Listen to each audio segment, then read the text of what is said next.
Hello my dear students, Gayatri Vidya Mandir Uchch माध्यमिक विद्यालय सांचौर जिला जालौर के हमारे इस YouTube चैनल पर आज हम कक्षा 9 की विषय गणित अध्याय 13 पृष्ठीय क्षेत्र एवं आयतन के प्रश्न 13.6 के सवाल नंबर 4 से करना सीखेंगे। देखो बच्चों, एक बेलन का पार्श्व पृष्ठीय क्षेत्रफल यानी वक्र पृष्ठीय क्षेत्रफल 94.2 सेमी स्क्वायर दिया है और ऊंचाई एस का मान 5 सेमी है। हमें आधार की त्रिज्या ज्ञात करनी है और बेलन का आयतन ज्ञात करना है। पाई का मान 3.14 हमको लेना है। तो हम लिखेंगे, देखो बच्चों, मैं पहला बता रहा हूं कि माना बेलन के आधार की त्रिज्या, बेलन के आधार की त्रिज्या बराबर क्या मान लिए पहले आर। अब दिया हुआ क्या है, बेलन का पार्श्व पृष्ठीय क्षेत्रफल, इसी का सूत्र लगा हुआ, इसलिए बेलन का पार्श्व यानी वक्र पृष्ठीय क्षेत्र होता है 2 पाई आर एच। ये होता है, 2 की जगह 2 रखेंगे, पाई का मान 3.14 लेना हमको इस बार। आर का मान ज्ञात करना और एस का मान कितना दिया है 5 सेमी बराबर वक्र पृष्ठीय क्षेत्र का मान है 94.2। ठीक है, अब हम गुणा करेंगे। देखो बच्चों, ये 5 दूनी 10 और 10 को गुणा कर देंगे 31.314 से। देखो ये हो गया 5 दूनी 10 आर, 5 को 2 से कर दिया, 8 से कर दिया, 3.14 बराबर 94.2। अब देखो हम आर का मान क्या करेंगे, या इसको गुणा कर लीजिए आप और भी। ये हो जाएगा 3, ये आ जाएगा 31.4 आर। 3.14 को 10 से गुणा करेंगे हम तो 31.4 हो गया, ये तीनों का गुणा करने पर बराबर 94.2। अब आर को गुणा इससे हो रहा है तो आर का मान क्या करने के लिए इसका भाग दे देंगे हम। 94.2 में देंगे हम 31.4 का, 10 कट गया। अब 9 में 3 का भाग 3 बार जाता है, 42 से 14 का भाग 3 बार जाता है बच्चों, ऐसे समझ में। तो 942 से 314 का भाग 3 बार जाएगा, तो आर बराबर 3 सेमी आ गया, अर्थात हमें आधार की त्रिज्या प्राप्त हो गई 3 सेमी। अब हम इसी का दूसरा सवाल ज्ञात करेंगे बच्चों, बेलन का आयतन। बड़ी ही सरल प्रश्नावली है, बेलन का आयतन। सूत्र आपको बता रखा, पाई आर स्क्वायर एस होता है। पाई का मान दिया हुआ 3.14, आर स्क्वायर, आर का मान 3 है तो 3 का स्क्वायर गुणा इसका मान 5 है। 3.14, 3 का स्क्वायर बनता है 9, 5 का 5, 3.14 गुणा 9 पंजे 45, यानी देना आप सेमी स्क्वायर, क्योंकि सॉरी आयतन लिखना, आयतन ज्ञात कर रहे हैं हम। अब हम गुणा कर देंगे 45 को 3.14 से, तो 45 चौक कितना होता है, 45 चौक होता है 180, 180 की 0, 80 की 18, 45 से 45 में 18 जोड़ देंगे 63 की 3, 80 की 6, 45 135 में 6 जोड़ देंगे 141। एक ने 2 सेकंड छोड़ के लगाएंगे दशमलव, ये हमने एक ने 2 सेकंड छोड़ के लगाई दशमलव, तो आंसर आ गया 141.30 सेमी क्यूब। अब आप बच्चों इसका स्क्रीनशॉट ले लो, मैं आपको सवाल नंबर 5 सिखाऊंगा। अब देखिए बच्चों, सवाल नंबर 5 में क्या है, एक बेलनाकार बर्तन की गहराई यानी एस, गहराई को ऐसे बोल देंगे 10 मीटर है। आंतरिक वक्र पृष्ठ पर पेंट करने का व्यय 20 रुपए प्रति मीटर स्क्वायर, इधर से 2200 रुपए है। हमें क्या करनी है, 3 चीजें, बर्तन का आंतरिक वक्र पृष्ठीय क्षेत्रफल, बेलन की त्रिज्या और बर्तन की धारिता, ये 3 मान हमें ज्ञात करना है। पहला है बर्तन का आंतरिक वक्र पृष्ठीय क्षेत्रफल, तो कैसे ज्ञात करेंगे, बर्तन का आंतरिक वक्र पृष्ठीय क्षेत्र ज्ञात करने के लिए क्या लिखेंगे, पहले ये जो आंतरिक वक्र पृष्ठ पर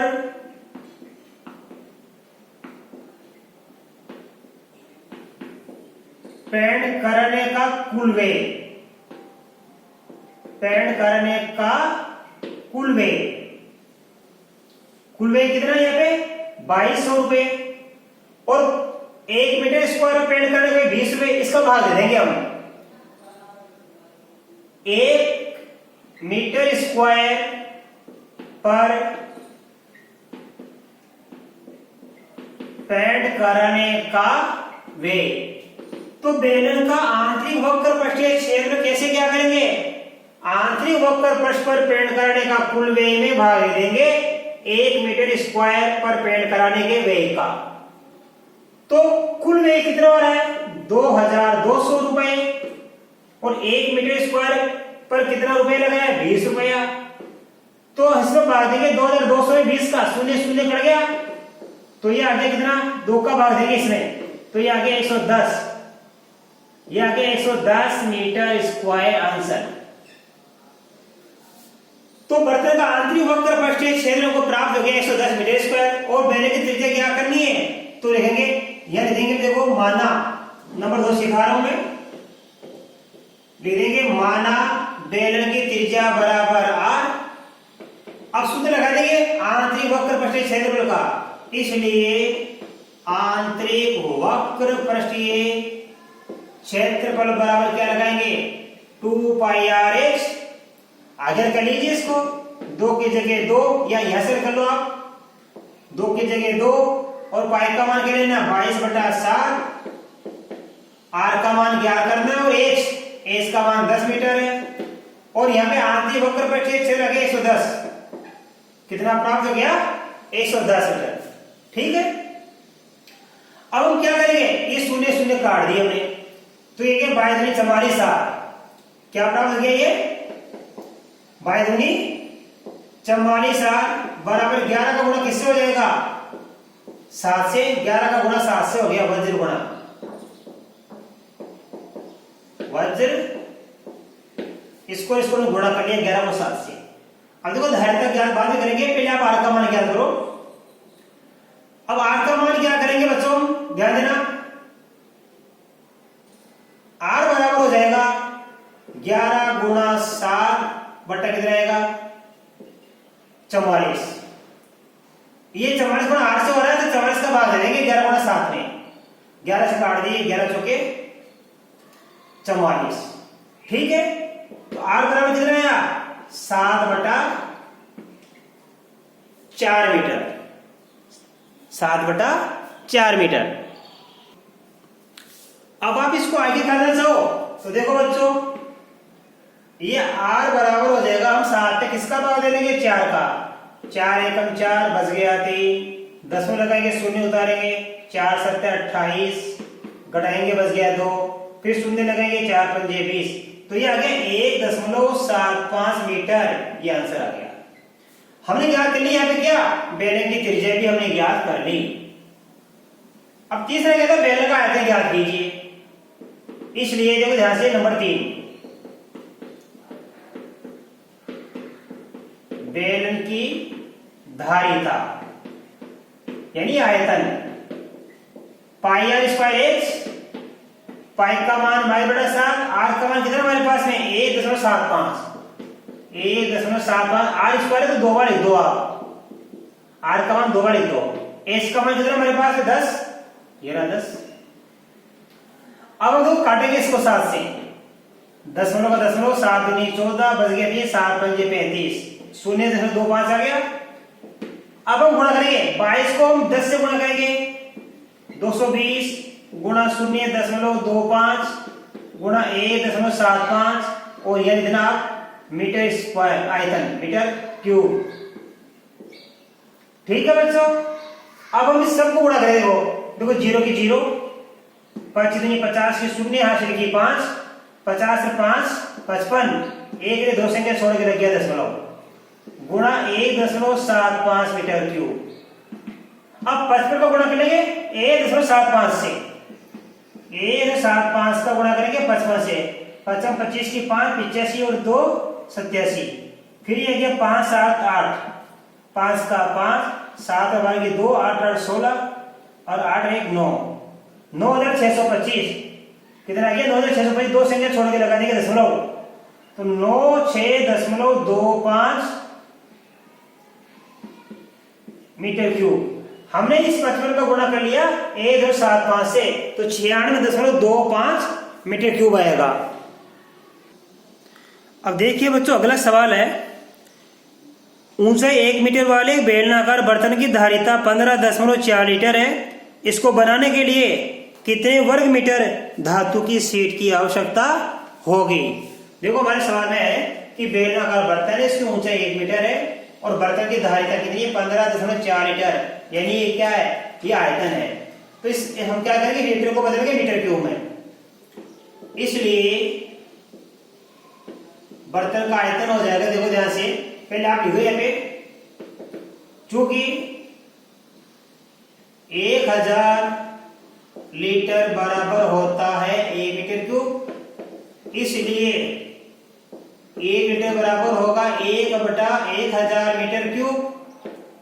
इसलिए कितना, ये 15.4 लीटर बराबर होगा 1/1000 गुणा 15.4 मीटर क्यूब। ये हो गया। हम दशमलव को हटा सकते हैं या आप इतना छोड़ दो, कोई दिक्कत नहीं है।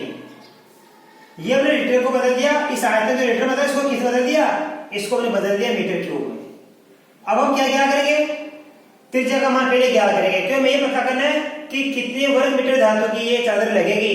तो क्षेत्र में बाद में क्या करेंगे, पहले हम क्या करेंगे, इसकी त्रिज्या, इस बेलन की त्रिज्या, ऊंचाई दे रखी है, अब त्रिज्या क्या करेंगे, तो आयत का सूत्र लगाएंगे। बेलन का आयतन बराबर होता है पाई आर स्क्वायर एच। पाई का मान करेंगे 22/7, आर का मान हमें ज्ञात करना है और एच का मान कितना, 1 बराबर ये आयतन कितना है, ये आयतन 15.4/1000। ठीक है। अब देखो मेरे पास आर स्क्वायर, ये मैं 10 डालूंगा, ये रद्दी में ये 0 लगा दी। अब आर स्क्वायर का मान क्या करना है, तो 154 का वर्ग गुणा 7 से होगा। 154 का वर्ग गुणा किससे होगा, 7 से, ये वर्ग गुणा हो गया। और 22 का वर्ग गुणा होगा 1000 से, 10,000 से, 10,000 गुणा 22 काट दीजिए, 22 को से काट देंगे 7 बार, तो क्या बच गया, 7 को 7 से गुणा करेंगे 49 और नीचे कितना, 10,000। तो आर स्क्वायर का मान आ गया 49/10,000। अब हम इसका वर्गमूल ले लेंगे, इधर भी वर्गमूल उधर भी वर्गमूल। वर्गमूल लेने पर आर स्क्वायर का भी वर्गमूल लेंगे हम, इधर 49/10,000, इसका भी क्या लेंगे, वर्गमूल। तो आर स्क्वायर का वर्गमूल आर होता है, 49 का वो 7 होता है और 10,000 का वर्गमूल होता है 100। तो ये आ गया 7/100 सेमी, कितना मीटर। ये हमने क्या ज्ञात कर ली, त्रिज्या ज्ञात कर ली। अब उस बर्तन को बनाने में कितनी धातु लगेगी, कितने वर्ग मीटर की धातु लगेगी, उसका क्षेत्रफल हमको ज्ञात करना है। तो लिखेंगे, इसलिए बेलन का क्या करेंगे, कुल पृष्ठीय क्षेत्रफल, बेलन का कुल पृष्ठीय क्षेत्र 2 पाई आर प्लस एच होता है बच्चों। ठीक है। तो देखो यहाँ पे 2 की जगह 2, पाई का मान 22/7, आर का मान कितना, 7/100, फिर गुणा आर का मान क्या लिखेंगे हम, 7/100 प्लस एच का मान क्या लिख देंगे, 1 मीटर स्क्वायर। 7 से 7 कट गया, 44/100 गुणा, इसको लसम लेकर कर देंगे, 100 आ गया लसम, 100 में 100 का भाग दिया 1 को 7 से गुणा किया 7 प्लस 100 पे 1 से गुणा किया 100, ये 44/100। अब 100 में 7 जोड़ देंगे तो 107/100, ये मीटर स्क्वायर। अब देखो 107 को 44 से कर लेंगे हम, 4 7 28, 4 का 4, फिर 4 7 28, 4 का 4, 8 का 8, 8 और 10 के 0, 3 4 7, 4 का 4, 4708, 4708 बटा कितना आया, 100 को 100 से गुणा कर लो, 10,000 मीटर स्क्वायर। 107 को हमने 44 से गुणा कर लिया और नीचे हमने 100 को 100 से गुणा कर लिया। ठीक है। अब देखो इसमें भाग देंगे हम, इसमें 10,000 का भाग देंगे तो 1 2 3 4 शून्य है, तो 4 संख्या छोड़ के दशमलव लगा दो। इधर से 1 2 3 ये चारों संख्या छोड़ के लगा दो दशमलव। 0.4708 मीटर स्क्वायर धातु की चादर लगेगी, इतने वर्ग मीटर की। ठीक है बच्चों, तो बेलन को बनाने में जो धातु थी उस धातु की कितना क्षेत्रफल लगेगा, यानी 0.4708 मीटर स्क्वायर क्षेत्रफल की वो धातु की शीट लगेगी। अब आप इसका एक्सपेरिमेंट लो, मैं आपको ये सॉल्व सिखाता हूं।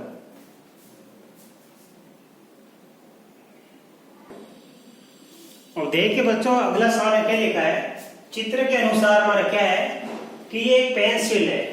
पेंसिल कैसे बनी है, लकड़ी की पेंसिल है बच्चों। ये क्या है कि एक ग्रेफाइट का ठोस बेलन अंदर डाल के बना गया है। आपकी पेंसिल के अंदर जो ग्रेफाइट चलती है ना, ये ग्रेफाइट का ये ठोस बेलन है। इसका व्यास कितना दिया है, ये 1 मिलीमीटर। और ये जो हमारी पेंसिल है इसका व्यास दिया है 7 मिलीमीटर। और पेंसिल की लंबाई यहां से लेकर लंबाई कितनी है, 14 सेमी। ठीक है, तो ये तो क्या हमारा लकड़ी, और ये क्या अंदर वाला हमारे पास ये ग्रेफाइट है। ठीक है, अब देखो क्या लिखा, पेंसिल का व्यास 7 मिलीमीटर, ग्रेफाइट का व्यास 1 mm और पेंसिल की लंबाई दे रखी है 14 सेमी। हमें लकड़ी का आयतन भी ज्ञात करना है और हमें ग्रेफाइट का आयतन भी ज्ञात करना है बच्चों। देखो पेंसिल का व्यास 7 mm है, 7 mm का मतलब कितना होता है, 7/10 सेमी। 7/10 सेमी। 1 mm का मतलब क्या होता है, 1/10 सेमी। क्योंकि 10 मिलीमीटर का क्या होता है, 10 मिलीमीटर का 1 सेमी होता है। तो 7 मिलीमीटर का 7/10, 1 मिलीमीटर होता है 1/10। जितने भी मिलीमीटर होंगे उसमें 10 का भाग दे देंगे तो सेमी प्राप्त हो जाएगा। ये व्यास है, इसलिए पेंसिल की त्रिज्या, कितनी हो जाएगी, मैं कैपिटल आर लिखूंगा, कैपिटल आर, क्योंकि ये भी त्रिज्या, बड़ी वाले को कैपिटल आर, छोटे वाले को स्मॉल आर। तो बताओ यहाँ पे व्यास 7/10 है, तो त्रिज्या की आधी हो जाएगी, त्रिज्या हो जाएगी 7/10 गुणा 1/2 बराबर हो गया 7/20 सेमी। इससे लगा देखो यहाँ पे ये क्या, इसलिए ग्रेफाइट की त्रिज्या, इसलिए ग्रेफाइट की त्रिज्या स्मॉल आर कितनी हो जाएगी, 1/10 गुणा 1/2 आधी हो जाएगी 1/20 सेमी। राइट, अब हमें लकड़ी का आयतन क्या करना है, तो कैसे क्या करेंगे, ध्यान देना। पेंसिल का कुल आयतन माइनस ग्रेफाइट का आयतन। अब पेंसिल और ग्रेफाइट दोनों चीजें, पेंसिल का आयतन पाई आर स्क्वायर एच और इसका ही पाई आर स्क्वायर। तो देखो इसमें क्या लिखूंगा मैं, pi capital R square h और इसमें लिखूंगा pi small r square h. दोनों में कॉमन क्या आ गया, देखो ये पाई एच कॉमन आ गया, तो पाई एच कॉमन निकाल लो और अंदर बच जाएगा capital R square minus small r square. अब पाई का मान क्या लेंगे, 22/7। ठीक है, और एच का मान कितना हमारे पास 14। अंदर कैपिटल आर का स्क्वायर, कैपिटल आर कितना है 7/20, ये बड़ा क्वेश्चन बना देना, 7/20 का स्क्वायर माइनस स्मॉल आर का मान कितना है 1/20, ये लगाते हैं 1/20 का स्क्वायर। सेमी में है तो सेमी स्क्वायर, आगे कर लो इसको यहीं पे, ये 7 से काट दिया 2 बार तो 22 आ गया। अब 7/20 का स्क्वायर, 7 का स्क्वायर कितना होता है 49 और 20 का स्क्वायर बनता है 400, फिर 1 का स्क्वायर 1 और 20 का स्क्वायर 400। ठीक है, इसको आगे कर लीजिए आप, ये आ गया 44 गुणा, देखो दोनों का ये हर समान है तो 49 से कम कर दो आप, 48 बटा क्या आ जाएगा 400। अब आप 4 से काट दीजिए, ध्यान देना ये आयतन है बच्चों, क्या है ये आयतन। तो 4 से काट दिया हमने 100 और 4 का भाग दिया कितना गया 11। तो यहां पे आ जाएगा 11 को 48 गुणा करेंगे, 48 अंक 48 की 8 8 की 4 48 4 52 बटा कितना 100 सेमी क्यूब। अब 5/100 का भाग देंगे तो 2 संख्या छोड़ के दशमलव लग जाएगा, 5.28 सेमी क्यूब। ये आगे हमको लकड़ी का आयतन प्राप्त हो गया बच्चों, राइट। ये आंसर प्राप्त हो गया पहला। अब हम क्या करेंगे ग्रेफाइट का आयतन। नंबर 2 में क्या करेंगे हम, ग्रेफाइट का आयतन पाई आर स्क्वायर ए, या स्मॉल आर रहेगा। पाई का मान 22/7, स्मॉल आर का मान कितना 1/20, तो 1/20 को 2 बार लिख दीजिए आप, गुणा एच का मान कितना 14 सेमी क्यूब। आप काट दीजिए, 7 से काट दीजिए 2 बार, फिर 2 को इससे काट देंगे 10 बार, फिर 2 से कट गया 10, 2 से कट गया 11, तो क्या बच गया 11 में 1 से गुणा किया 11, नीचे हम 10 को 10 से गुणा करेंगे 100, 11/100 सेमी क्यूब। अब 11 में 100 का भाग देंगे तो 2 संख्या छोड़ के क्या रह जाएगा पॉइंट, ये 2 संख्या छोड़ के लग गया पॉइंट। ये आ गया हमारा आंसर। इस प्रकार हमने क्या कर लिया, लकड़ी का आयतन कैसे क्या करेंगे, पेंसिल का कुल आयतन माइनस ग्रेफाइट का आयतन। देखो यहाँ पे पेंसिल की त्रिज्या कैपिटल आर और ग्रेफाइट की त्रिज्या स्मॉल आर थी, तो मैंने पाई कैपिटल आर स्क्वायर एच लिखा, ये पेंसिल का आयतन, और ग्रेफाइट में देखो स्मॉल त्रिज्या है तो पाई ये स्मॉल आर स्क्वायर एच लिखा। अब बच्चों इसके बाद सवाल में देखो 8 में आपको मौखिक बता रहा हूं, आप स्वयं करना। सवाल नंबर 8 में है, एक अस्पताल के एक रोगी को रोजाना 7 सेमी व्यास वाले बेलनाकार कटोरे में सूप दिया जाता है। यदि ये कटोरा सूप से 4 सेमी ऊंचाई तक भरा जाता है तो इस अस्पताल में 250 रोगियों के लिए प्रतिदिन कितना सूप तैयार किया जाएगा। कटोरा कैसा है बच्चों, बेलनाकार, तो आपको बेलनाकार आयतन का सूत्र लगाना पाई आर स्क्वायर एच।